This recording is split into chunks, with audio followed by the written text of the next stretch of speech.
ভয়ঙ্কর ষড়যন্ত্রের তত্ত্ব সামনে এনেছেন মার্কিন প্রেসিডেন্ট ডোনাল্ড ট্রাম্প। তার দাবি 2020 সালে জো বাইডেনকে হত্যা করা হয়েছিল। বাইডেনের বদলে মার্কিন প্রেসিডেন্টের মসনদে বসানো হয়েছিল জো বাইডেনেরই ক্লোন। ট্রাম্প ট্রুথ সোশ্যালে লিখেছেন 2020 সালে জো বাইডেনের মৃত্যুদণ্ড কার্যকর করা হয়েছিল। জো বাইডেন বলে বর্তমানে কেউ নেই। আপনারা যে ব্যক্তিকে দেখছেন তিনি আসলে বাইডেনের বডি ডাবল, ক্লোন বা রোবোটিক্স ইঞ্জিনিয়ারিংয়ের মাধ্যমে তৈরি। অত্যন্ত গোপনে এই ষড়যন্ত্র রচিত হয়েছে বলে দাবি করা হয়েছে। ট্রাম্পের এই দাবি ঘিরে মার্কিন রাজনীতিতে শোরগোল পড়ে গেছে। প্রশ্ন উঠেছে, ট্রাম্পের দাবি যদি সত্যি হয় তবে কে বা কারা এই ভয়ঙ্কর কাজ ঘটিয়েছেন।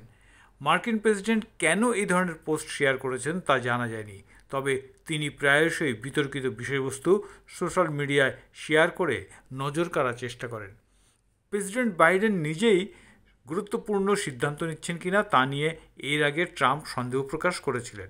গুরুত্বপূর্ণ নথিতে স্বাক্ষর করার জন্য বাইডেনের অটো পেন ব্যবহারের দিকে ইঙ্গিত করেছিলেন তিনি। ট্রাম্প অটো পেন বলতে ইউএস ডিপ স্টেটের উল্লেখ করেছিলেন। নির্বাচনী প্রচারে ট্রাম্পের উপর হামলার সময়ই সামনে এসেছিল এই ডিপ স্টেট তত্ত্ব। ডিপ স্টেট হলো যে কোনো প্রভাবশালী সংগঠন যারা সরকারকে কাঠের পুতুল বানিয়ে পর্দার আড়াল থেকে সমস্ত কিছু পরিচালনা করে।